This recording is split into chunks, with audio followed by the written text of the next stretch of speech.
வணக்கம். நான் உங்கள் ஜோதிடாசான் அஸ்வினி அருள்ராம்.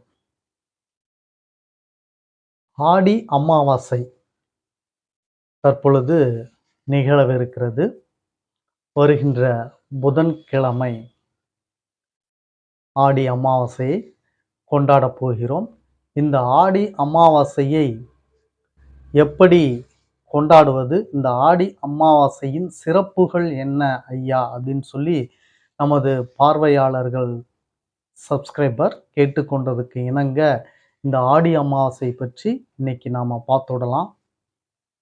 இந்த ஆடி அமாவாசை அப்படின்றது பார்த்தீங்கன்னா, பித்ருக்களை நினைத்து விரதம் இருந்து அவர்களுக்கு பிடித்தமான உணவு வகைகளை வைத்து விரதத்தை முடித்துக்கொண்டு பித்ருகளின் அனுகிரகத்தை பெறுவது ஒரு வகையான வழிபாடு. இந்த ஆடி அமாவாசையில் கடைபிடிக்கக்கூடியது. இதுதான் பெரும்பான்மையினோர் செய்து கொண்டிருக்கிறார்கள். அதன் வழியாக அவர்கள் பலனை பெற்று கொண்டிருக்கிறார்கள்.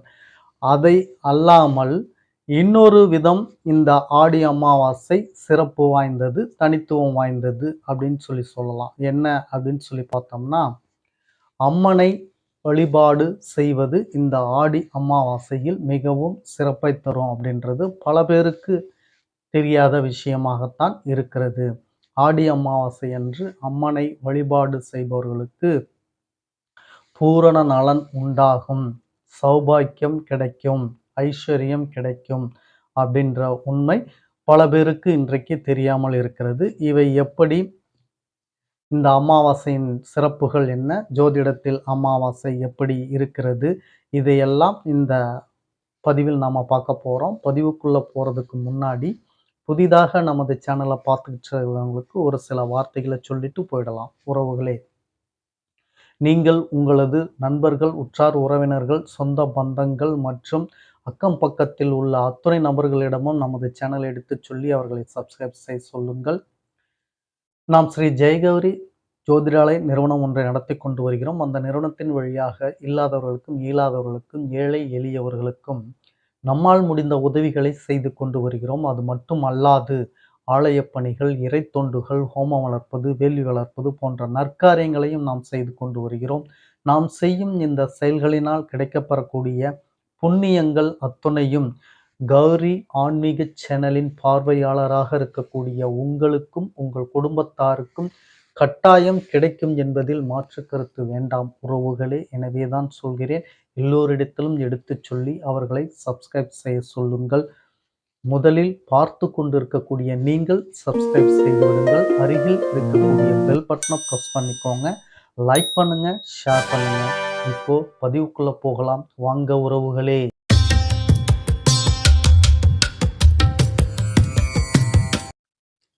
இந்த ஆடி அமாவாசை அப்படின்றது பார்த்தீங்கன்னா, பித்ருக்களை வழிபாடு செய்து பித்ருக்களோட அனுகிரகத்தை பெறக்கூடிய ஒரு சிறந்த நாளாக அமாவாசையை நாம் தேர்வு செய்து காலகாலமாக அதை தொன்று தொட்டு கடைபிடித்து வருகிறோம். அதுவும் குறிப்பாக ஆடி அமாவாசையில் பித்ருக்களை நினைத்து விரதமிருந்து வழிபாடு செய்வது மிகவும் சிறப்புத்துவம் வாய்ந்தது அப்படின்றது எல்லோருக்கும் தெரியும். இதுல இந்த அமாவாசை விரத வழிபாடு செய்கிறது பார்த்தீங்கன்னா, ஒரு சில நெறிமுறைகள் இருக்கு. அதுல முக்கியமான ஒன்றை மட்டும் இன்றைய பதிவுல நம்ம பார்வையாளர்களுக்கு, சப்ஸ்கிரைபர்களுக்கு நான் சொல்லணும்னு ஆசைப்பட்டு இதை சொல்றேன். நீங்கள் அமாவாசை விரதம் இருக்கும் பொழுது தர்பையை பயன்படுத்துகிறீர்களா? தர்பையை நீங்கள் பயன்படுத்த வேண்டும். அமாவாசை விரதம் இருக்கும் பொழுது தர்பையை நீங்கள் பயன்படுத்தி தான் அமாவாசை விரதம் இருக்க வேண்டும். உதாரணத்திற்கு, நீங்கள் விரதம் இருக்கும் பொழுது, வழிபாடு செய்யும் பொழுது, விரதத்தை முடித்துவிட்டு வழிபாடு செய்கிறீர்கள் அல்லவா, அந்த பூஜையில் தர்பை இருக்க வேண்டும். குறிப்பாக நுனி தெற்கு முகமாக வைத்து நீங்கள் வழிபாடு செய்ய வேண்டும். அப்படி செய்யும் பொழுது உங்களுக்கு பித்ருக்களினுடைய ஆசி முழுவதும் பரிபூரணமாக கிடைக்கும்.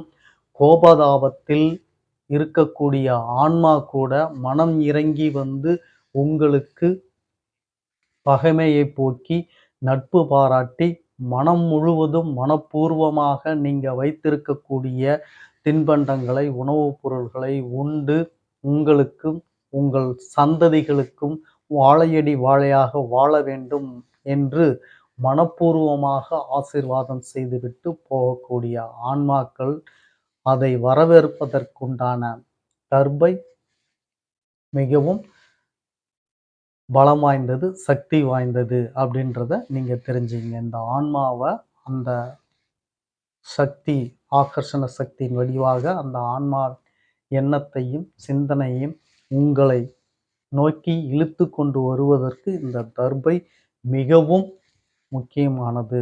இதை கட்டாயம் பயன்படுத்த வேண்டும் என்று நமது சப்ஸ்கிரைபர்களுக்கு சொல்லிக் கொள்கிறேன். மிகவும் நுட்பமான இது இது தெரியாமல் பல பேர் இன்று அமாவாசை விரதம் இருக்கிறார்கள். ஒன்றும் தவறில்லை. இனி நமது பார்வையாளர்கள் பார்த்துவிட்டு இதை கடைபிடிப்பார்கள் என்று நம்புகிறேன். அடுத்ததாக அமாவாசை விரதத்தில் நான்வெஜ்ஜி வைத்து வழிபாடு செய்யலாமா அப்படின்னு சொல்றாங்க. தாராளமாக செய்யலாம். சைவம் தான் வைத்து வழிபாடு செய்ய வேண்டும் என்பது கிடையாது. அவர்கள் அசைவம் சாப்பிடும் பித்ருக்களாக இருந்தால் என்ன செய்வீர்கள்? பித்ரு உங்கள் தந்தை அசைவம் சாப்பிடக்கூடியவராக இருந்தால் கட்டாயம் அசைவ உணவை வைத்து நீங்கள் வழிபாடு செய்வதில் எந்த தவறும் கிடையாது. தாராளமாக வைத்து நீங்கள் அமாவாசை விரதத்தை மேற்கொள்ளலாம்.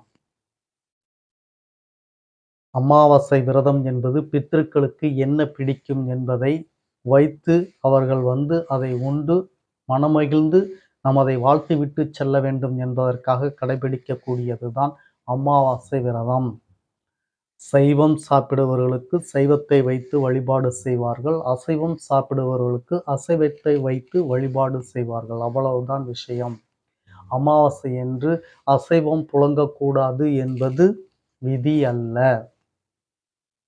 அசைவம் சாப்பிடுபவர்களுக்கு அசைவம் வைத்துதான் வழிபாடு செய்ய வேண்டும். இது நிறைய பேருக்கு குழப்பத்தில் இருக்கிறார்கள். இதை பார்த்து தெளிவுற்று நீங்கள் அமாவாசை விரதத்தை மேற்கொள்ளுங்கள் உறவுகளே. அடுத்தது ஆடி அமாவாசை என்று பித்ருக்களுக்கு தான் மிகவும் சிறந்த நாள், சிறந்த தருணம், சிறந்த வழிபாடு செய்யக்கூடிய ஒரு உன்னதமான வாய்ப்பை கொடுக்கக்கூடிய நாளாக தொன்று தொட்டு காலங்காலமாக நினைத்து கொண்டிருக்கிறார்கள். ஆனால் அம்மனுக்கும் இந்த ஆடி அமாவாசை தான் மிகவும் சிறந்த நாள் அப்படின்றது நிறைய பேருக்கு தெரியாது. இந்த அம்மனை நீங்கள் வழிபாடு செய்வது எப்படி செய்ய வேண்டும் என்று கேட்டீர்கள் என்றால், அமாவாசைக்கு முதல் நாள் ஏதேனும் ஓர் கதையை படித்துவிட்டு அதன் பிறகுதான் நீங்கள் அமாவாசை விரதத்தை கடைபிடிக்க வேண்டும். யார்? அகிலத்தை ஆளக்கூடிய அன்னை ஈஸ்வரி அவர்களின் கதையை, ஆதிசக்தி, பரமேஸ்வரி, இப்படி பல பெயர் பெற்ற அம்மனின் கதைகளை நீங்கள் அமாவாசைக்கு முதல் நாள் படித்துவிட்டு அடுத்த நாள் விரதத்தை மேற்கொண்டு அம்மனை வழிபாடு செய்து பூஜையை முடித்தீர்கள் என்றால் சகல சௌபாக்கிய ஐஸ்வர்யங்களும் உங்களுக்கு கிடைக்கும். அதை மீறின தீர்க்க சுமங்கலி அப்படின்ற ஒரு வரத்தையும் அம்மன் உங்களுக்கு அருளுகிறார். இந்த ஆடி அமாவாசை என்று விரதம் இருக்கும் பெண்களுக்கு. நிறைய பேர்களுக்கு இது தெரியாது. நமது பார்வையாளர்கள் இதை பார்த்து கடைபிடித்து பயன்பெற வேண்டும் என்ற எண்ணத்தில் உங்களுக்கு இதை நாம் சொல்கிறோம். நன்றாக புரிந்து கொள்ளுங்கள். மீண்டும் ஒரு முறை சொல்கிறேன். அமாவாசை விரதத்தை மேற்கொள்ளும் பெண்கள், பித்ருக்கள் என்பது வேறு, அதை விட்டுவிடுங்கள். அது டாபிக், அது வேறு. அமாவாசை என்று அம்மனை வழிபட வேண்டும். ஒவ்வொரு பெண்களும் சுமங்கலியாக இருக்கக்கூடியவர்கள் ஆடி அமாவாசையில் அம்மனை வழிபாடு செய்வது மிக மிக கட்டாயம். ஏனென்றால் அன்றுதான் அம்மனின் பரிபூரண அருள் அவருக்கு கிடைக்கிறது. இதை உங்களுக்கு எளிமையான ஒரு கதையின் மூலமாக சொல்லிவிடுகிறேன். சுருக்கமாக, அழகாபுரியை ஆண்டு வரும் மன்னன் அழகேசன் அவர்களுக்கு வாரிசு என்பது இல்லாமல் இருந்தது. வாரிசு வேண்டி அந்த தம்பதியர்கள் தீர்த்த யாத்திரையை மேற்கொள்கிறார்கள். யாத்திரை சென்று மேற்கொள்ளும் பொழுது இறைவனை வழிபாடு செய்து அவர்கள் ஒரு பிள்ளையையும் பெறுகிறார்கள்.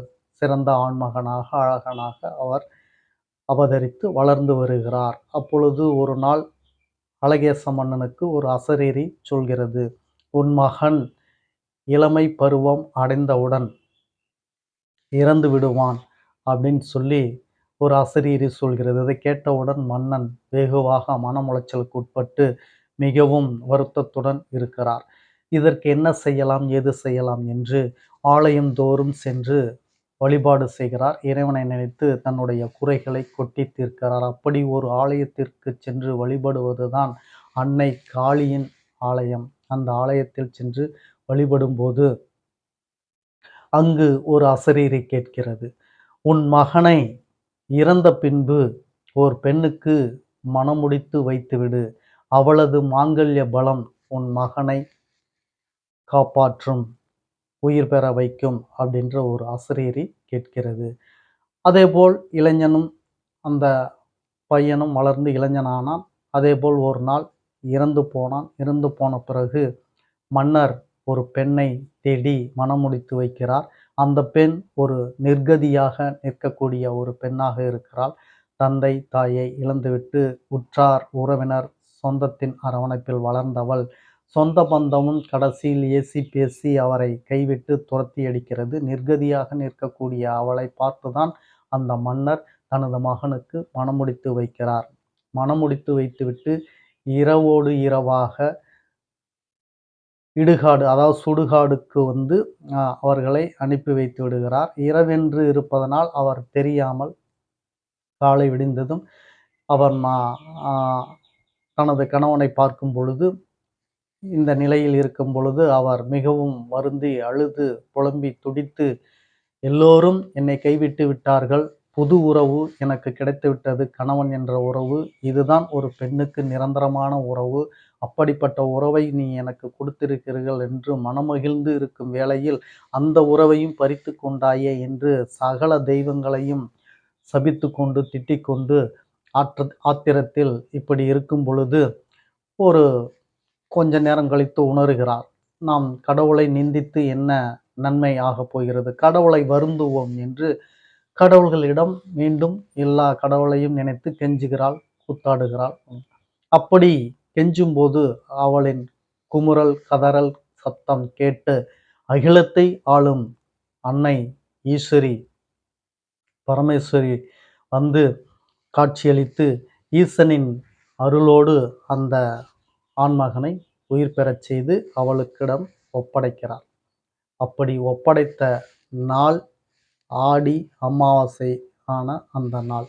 அதனால்தான் ஆடி அமாவாசைக்கு ஒரு சிறப்பு இருக்கிறது. அது இறந்த ஆன்மாவை திருப்பவும் கொண்டு வந்து அந்த உயிர் பெற செய்வதனால் இறந்த ஆன்மாக்களை வரவைப்பதற்கு மிகவும் உகந்த நாளாக இந்த ஆடி அமாவாசை இருக்கிறது. பித்ருக்கள் ஏன் ஆடி அமாவாசை என்று கூப்பிட்டவுடன் வருகிறார்கள் என்றால் காரணம் இதுதான் என்பதை புரிந்து கொள்ளுங்கள். அதேபோல் சுமங்கலியான பெண்கள் இது போன்ற அன்னை பரமேஸ்வரியின் ஈஸ்வரியின் சக்தியின் கதைகளை, அம்மனின் கதைகளை முதல் நாள் படித்துவிட்டு மறுஆது நாள் விரதத்தை முதல் நாள் இரவிலிருந்து விரதத்தை ஆரம்பித்து விட வேண்டும், அல்லது மதியத்திலிருந்து கூட ஆரம்பிப்பவர்கள் ஆரம்பித்து கொள்ளலாம். அப்படி விரதம் இருந்து அம்மனை தரிசனம் செய்துவிட்டு வந்து அல்லது வீட்டிலேயே கூட வழிபாடு செய்துவிட்டு விரதத்தை முடிப்பவர்களுக்கு சகல சௌபாகிய ஐஸ்வர்யங்களோடு தீர்க்க சுமங்கலி அப்படின்ற ஒரு வரத்தையும் அம்மன் கொடுக்கிறார். மிகச் சிறந்த ஒரு அற்புதமான ஒரு வரம் இது. இது ஆடி அமாவாசையில் வழிபாடு செய்யக்கூடிய பெண்களுக்கு மட்டுமே உரித்தான வரம். அதனால் தெரியாதவர்கள் இதை தெரிந்து கொண்டு கடைபிடித்துக் கொள்ளுங்கள். மிகவும் சிறந்த வழிபாடு இது அப்படின்னு சொல்லிக்கிட்டு, ஜோதிடத்தில் இந்த அமாவாசை எப்படி தொடர்பு வருகிறது அப்படின்னு பார்க்கறதுக்கு மிகவும் நாழி ஆயிடும். அதனால அடுத்த பதிவில் நாம இதை பத்தி பார்த்துடலாம். மீண்டும் அடுத்த பதிவில் உங்களை சந்திக்கும் வரை உங்களுக்கு நன்றி, வணக்கம் சொல்லிக் கொள்கிறேன் உறவுகளே.